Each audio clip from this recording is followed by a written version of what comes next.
Bismillahirrahmanirrahim.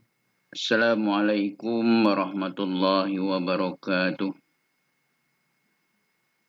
Alhamdulillah wa syukurillah wa la hawla wa la quwata illa billah. Ashhadu an la ilaha illallah wa ashhadu anna Muhammadan abduhu wa rasuluh.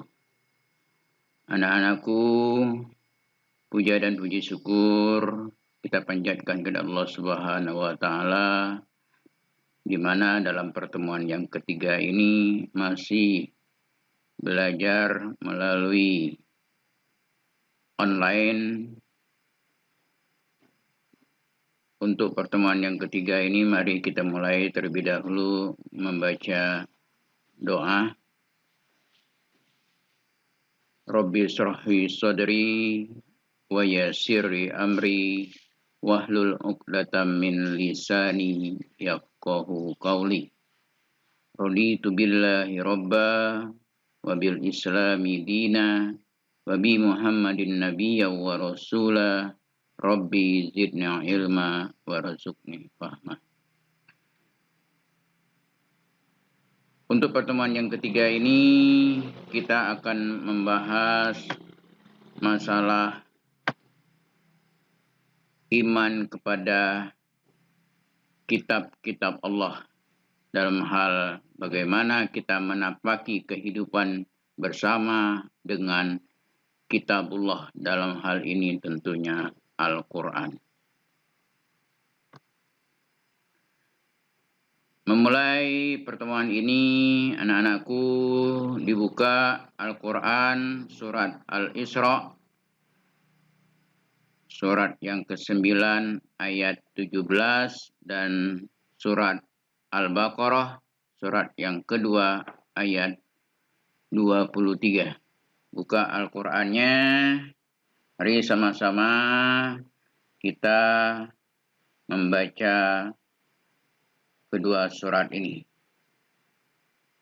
A'udzu billahi minasy syaithanir rajim. Bismillahirrahmanirrahim. Inna hadzal Qur'ana yahdi lillati hiya aqwam wa yubashshirul mu'minin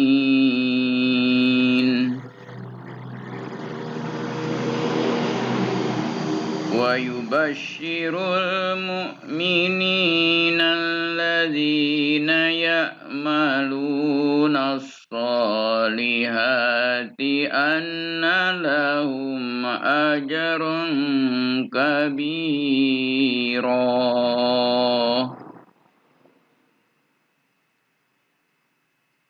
Bismillahirrahmanirrahim. Wa in kuntum fi raibim mimma nazzalna ala abdina fa'tu bi suratim min mislih wad'u suhada'akum min dunillahi in kuntum sadiqin. Sadaqallahul azim.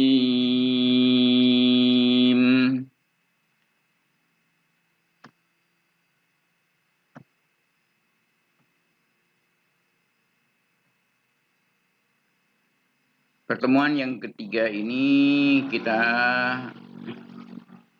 membahas tentang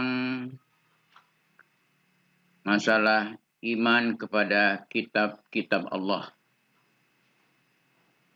Yang akan kita pelajari dalam pertemuan yang ketiga ini nanti, yang pertama yaitu yang berkaitan dengan pengertian iman kepada kitab Allah. Yang kedua, kita akan membahas masalah perbedaan kitab Al-Quran dan kitab-kitab sebelumnya. Yang ketiga, perbedaan antara kitab dan suhuf. Dan yang keempat, kita akan membahas masalah manfaat mempelajari iman kepada kitab-kitab Allah dalam kehidupan. Yang kelima, cara mengimani kitab Al-Quran.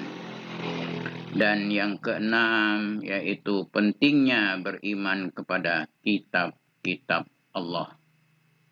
Diharapkan setelah kita mempelajari materi ini, anak-anakku akan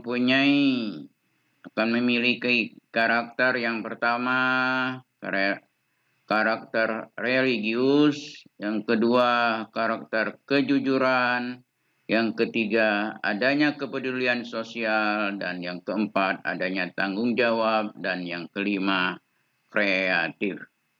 Inilah yang akan kita pelajari pada pertemuan yang ketiga ini.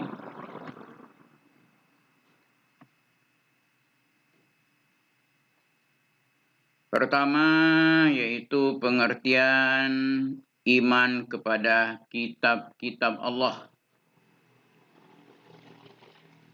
Iman adalah suatu keyakinan sepenuh hati bahwa Allah Subhanahu wa taala telah menurunkan kitab-kitabnya kepada para nabi dan rasul agar disampaikan kepada umatnya sebagai pedoman hidup untuk kebahagiaan dunia dan akhirat.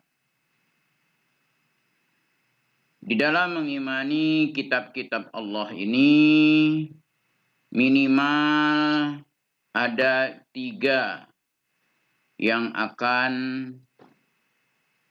menjadi kewajiban mengapa kita harus beriman kepada kitab-kitab Allah. Yang pertama, bahwa kita harus meyakini bahwa Allah telah menurunkan 4 kitab sucinya. Yang pertama, Zabur. Yang kedua, Taurat. Yang ketiga, Injil. Dan yang keempat, Al-Quran.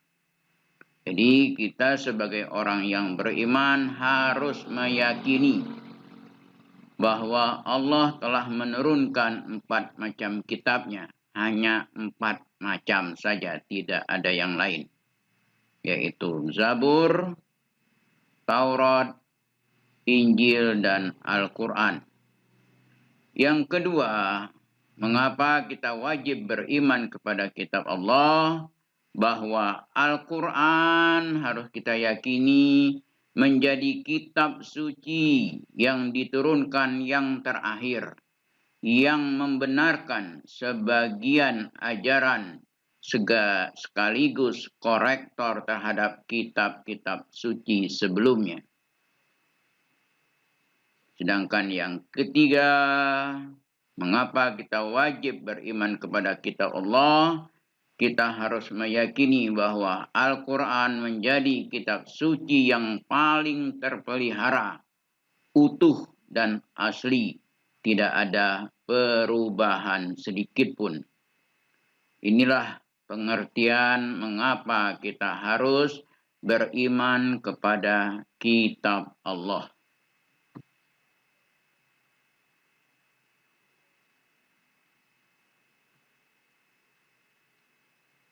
Sehingga dengan meyakini ketiga hal tersebut, bahwa kita sebagai orang yang beriman meyakini bahwa Al-Quran adalah kitab yang berlaku sepanjang masa.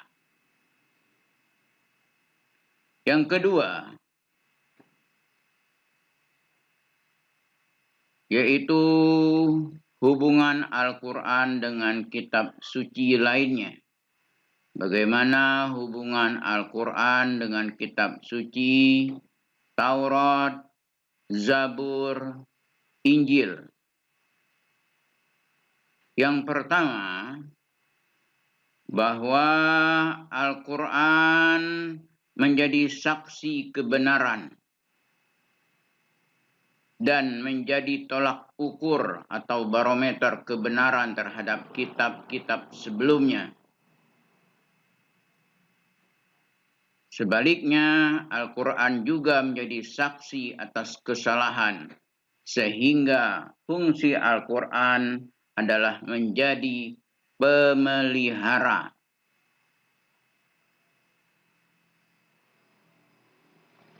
Yang B, yang kedua, bahwa hubungan Al-Quran dengan kitab suci lainnya menjadi solusi, menjawab dan menjelaskan perbedaan atau perselisihan yang muncul di antara para penganut agama. Yang C atau yang ketiga, Al-Quran mengoreksi isi kitab suci sebelumnya yang sudah diubah sendiri oleh pemeluknya dengan berbagai kepentingan duniawi dan oleh manusia yang ingkar. Antara lain misalnya keyakinan dalam agama Kristen yang kita kenal dengan Trinitas.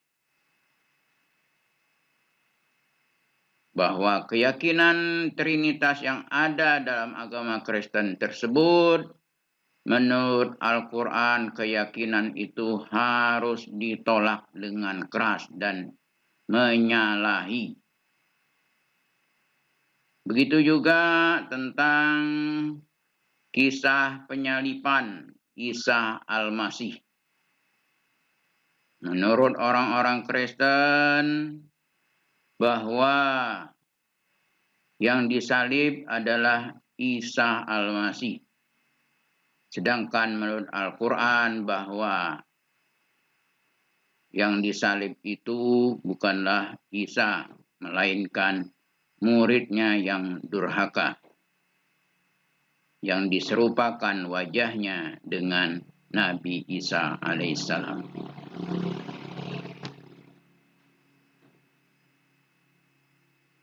Inilah gambaran kitab-kitab Allah yang ada 4. Yang pertama, kitab Zabur. Kitab Zabur ini berbahasa Kipti. Bahasa ini sudah punah, tidak ada lagi di dunia ini. Kitab Zabur diturunkan kepada Nabi Daud alaihissalam. Isinya tentang doa, zikir, pengajaran, dan hikmah. Dia diperuntukkan hanya untuk Bani Israel.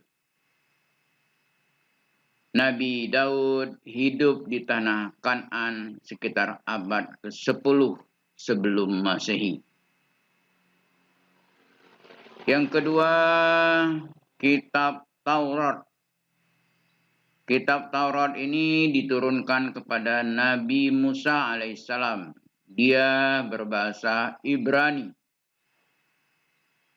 Isinya tentang petunjuk dan cahaya kebenaran, serta kisah perjalanan Bani Israel dan kekejaman daripada Fir'aun. Dan khusus juga diperuntukkan kepada Bani Israel. Nabi Musa alaihissalam hidup di Mesir, di Madian, dan di Sinai sekitar abad ke-14 sebelum Masehi. Yang ketiga, kitab Injil. Kitab Injil berbahasa Suryani. Ia diturunkan kepada Nabi Isa alaihissalam. Isinya tentang petunjuk dan penerangan. Kitab Injil juga diperuntukkan hanya kepada Bani Israel, di mana Nabi Isa juga hidup di tanah Kan'an sekitar abad pertama sebelum Masehi. Sedangkan kitab suci yang terakhir, yang keempat, adalah kitab Al-Quran. Dia berbahasa Arab, diturunkan kepada Nabi besar Nabi Muhammad sallallahu alaihi wasallam. Isinya tentang ajaran-ajaran Allah untuk memberi petunjuk, pedoman, dan bimbingan yang benar kepada manusia sepanjang masa, agar bahagia di dunia dan di akhirat, dan diperuntukkan bagi manusia.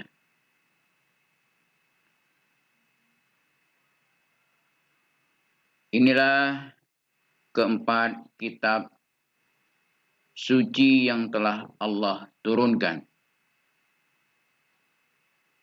Kemudian yang ketiga, kita akan mempelajari perbedaan Al-Quran dengan kitab suci lainnya. Yang pertama, Al-Quran menjadi satu-satunya kitab suci yang utuh dan dijamin keasliannya. Sedangkan yang kedua, Al-Quran menjadi satu-satunya standar yang paling layak untuk dijadikan sebagai pedoman kebenaran bagi umat manusia, karena mengandung kebenaran mutlak yang bersumber dari Allah. Sedangkan yang ketiga, Al-Quran satu-satunya kitab suci yang ditulis sejak masa diturunnya dan dihafal oleh ratusan, ribuan, dan jutaan umat Islam, baik di masa Nabi kita Muhammad sallallahu alaihi wasallam, di masa sahabat, tabi'in, maupun umat Islam masa kini, sehingga keaslian dan redaksi terjamin dan disepakati keabsahannya oleh umat Islam dan bahkan di kalangan para orientalis. Selanjutnya kita akan mempelajari tentang perbedaan mushaf dan suhuf, kitab dan suhuf. Dalam hal beriman kepada kitab, ada perbedaan kitab dan suhuf. Suhuf merupakan bahasa Arab yang artinya lembaran yang tertulis atau sesuatu yang dibentangkan, sepenggal kalimat yang ditulis dalam material seperti kertas, kulit, daun, atau media lainnya. Sedangkan mushaf, dia merupakan bentuk kata jamak yang berarti kumpulan-kumpulan suhuf yang dibundel menjadi satu. Jadi dalam hal kitab dengan suhuf itu ada perbedaan. Suhuf Nabi Ibrahim menerima yang namanya suhuf, menerima yang namanya wahyu, kemudian ditulis, tetapi dalam bentuk lembaran-lembaran. Sedangkan kitab itu sudah dikumpulkan. Makanya kita umat Islam menyebutnya adalah mushaf. Selanjutnya kita akan mempelajari mengapa pentingnya kita beriman kepada kitab Allah. Mengapa kita harus beriman kepada kitab Allah.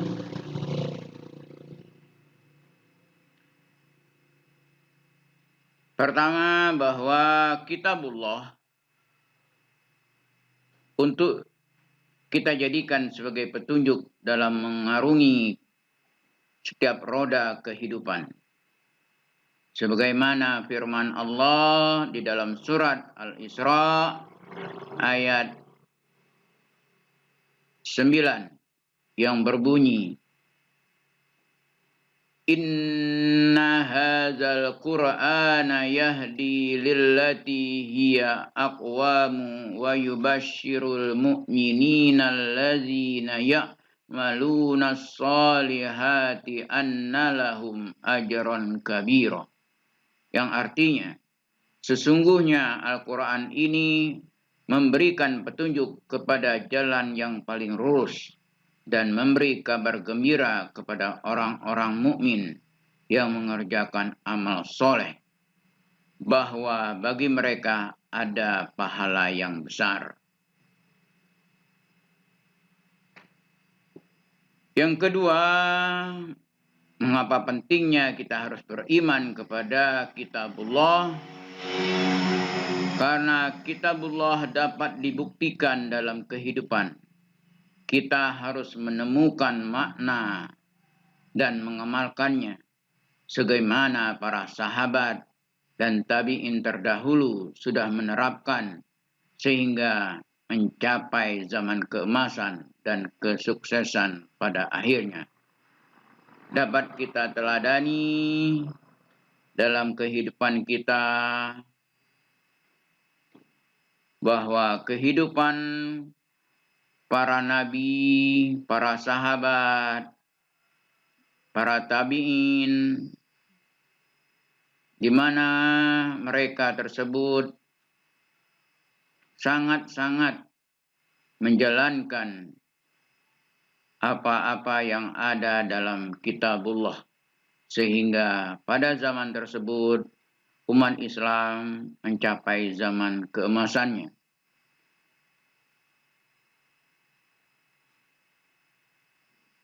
Pentingnya kita beriman kepada kitab Allah. Yang pertama, kita harus meyakini dan mengimani secara mendalam bahwa di dalam Al-Quran tersebut ada aspek akidah yang tertera dalam kitabullah. Bahwa di dalam Al-Quran, di dalam kitabullah tersebut ada aspek tentang akidah, tentang keyakinan bahwa Tuhan itu adalah Esa, Tuhan itu adalah satu, Tuhan yang menciptakan langit dan bumi beserta isinya. Yang kedua, mematuhi segala perintah dan larangan, serta kita harus mempraktekkan dalam kehidupan sehari-hari, baik dalam lingkup pribadi maupun bermasyarakat. Jadi kalau kita ingin hidup kita sukses, tentunya segala perintah dan larangan yang Allah berikan tentu harus kita implementasikan, kita praktekkan dalam kehidupan kita sehari-hari, baik hidup kita sebagai pribadi maupun bermasyarakat. Perintah kita laksanakan, larangan tentunya kita jauhi. Yang ketiga, setiap waktu selalu melakukan muhasabah, introspeksi diri. Misalnya setiap kali membaca satu atau beberapa ayat Al-Quran, kita harus introspeksi, kita harus muhasabah, kita harus mawas diri. Apakah sudah melaksanakan isi kandungan ayat-ayat tersebut, atau kita mengabaikan tuntunan dan hak-hak yang terdapat di dalamnya. Itulah mengapa pentingnya kita harus beriman kepada kitabullah.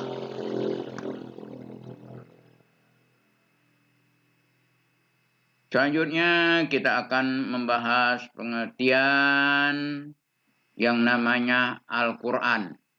Mengapa kita sebagai umat Islam harus mengimani Al-Quran? Pertama, kita akan mempelajari pengertian Al-Quran. Al-Quran adalah firman Allah Subhanahu wa Ta'ala yang diturunkan melalui perantara malaikat Jibril, disampaikan kepada Nabi kita Muhammad Sallallahu Alaihi Wasallam berbahasa Arab dan membacanya bernilai ibadah untuk dijadikan pedoman hidup manusia agar bahagia baik di dunia maupun di akhirat. Tentu kita sebagai umat Islam tidak asing lagi yang namanya Al-Quran. Jadi kalau anak-anakku sekarang sudah kelas 11, masih ada yang belum bisa membaca atau mengetahui apa itu Al-Quran, tentunya sangat-sangat disayangkan. Dan masih ada sampai sekarang yang belum bisa membaca Al-Quran. Karena membaca Al-Quran itu bernilai ibadah. Beda dengan membaca buku atau membaca Quran. Dia dalam bahasa Arab. Kemudian tujuan pokok Al-Quran. Tujuan pokok Al-Quran di dalamnya berisikan ajaran pertama, ajaran tentang akidah atau tentang keimanan. Iman kepada Allah, iman kepada malaikat, iman kepada kitab, iman kepada Rasul, iman kepada hari kiamat, dan iman kepada qada dengan qadar. Itu yang pertama. Yang kedua berkaitan dengan syariat, berkaitan dengan masalah-masalah hukum, baik yang berkaitan dengan masalah ibadah, berkaitan dengan muamalah, berkaitan dengan masalah perkawinan, berkaitan dengan masalah harta waris, dan banyak lainnya. Kemudian yang ketiga, tujuan pokok Al-Quran mencakup di dalamnya ajaran tentang akhlak, tentang perilaku. Akhlak yang ada dalam Al-Quran dijelaskan bagaimana akhlak-akhlak terpuji dan akhlak-akhlak yang tercela. Sehingga kita sebagai umat Islam tahu betul perbedaan. Makanya Al-Quran itu punya nama-nama lain. Al-Furqan misalnya, pembeda. Kemudian Al-Huda, petunjuk. Kemudian Az-Zikru, pengingat. An-Nur, cahaya.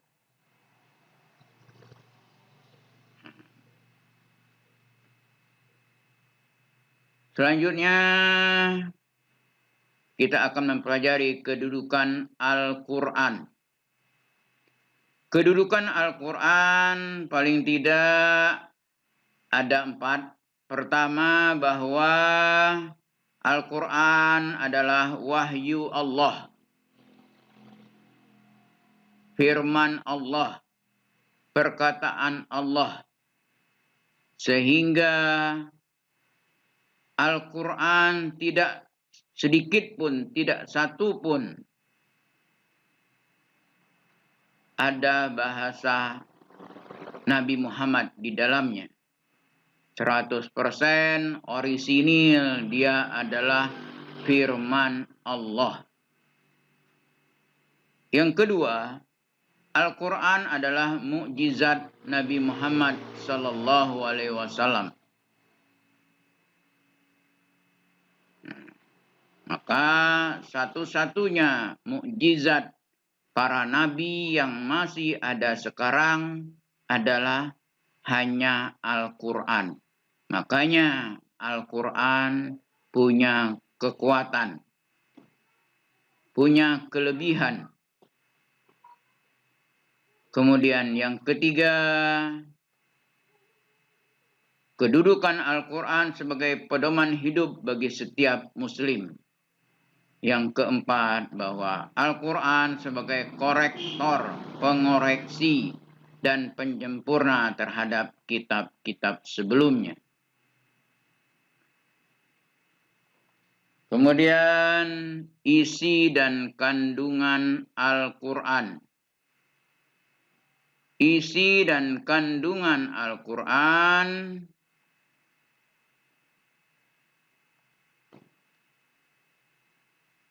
berisikan tentang akidah atau keimanan, kemudian ibadah, kemudian akhlak, muamalah, syariah, tarikh, kemudian yang ketujuh zikir, yang kedelapan dasar-dasar pengembangan ilmu pengetahuan, kebudayaan, dan peradaban. Sedangkan yang terakhir yaitu bukti kebenaran Al-Quran. Bukti kebenaran Al-Quran itu ada 3. Paling tidak, yang pertama bahwa keindahan dan ketelitian redaksi atau bahasa di dalam Al-Quran tersebut. Bahwa keindahan dan ketelitian bahasa atau redaksi di dalam Al-Quran itu sangat-sangat tidak bisa ditandingi dengan puisi atau bacaan manapun. Tidak ada satupun manusia yang bisa menandingi keindahan dan ketelitian daripada bahasa atau redaksi Al-Quran. Yang kedua, bahwa di dalam Al-Quran itu ada pemberitaan yang gaib. Pemberitaan yang gaib maksudnya bahwa sebelumnya manusia tidak tahu apa yang akan terjadi. Maka dengan diturunkannya Al-Quran bahwa manusia dia harus tahu bahwa ada hal-hal yang metafisik, hal-hal yang berada di luar jangkauan akal manusia. Kemudian yang ketiga, di dalam Al-Quran itu ada isyarat ilmiah yang berkaitan dengan misalnya ilmu pengetahuan. Apakah ilmu pengetahuan yang berkaitan dengan misalnya biologi, berkaitan dengan geologi, atau berkaitan dengan antropologi. Semuanya dijelaskan di dalam Al-Quran.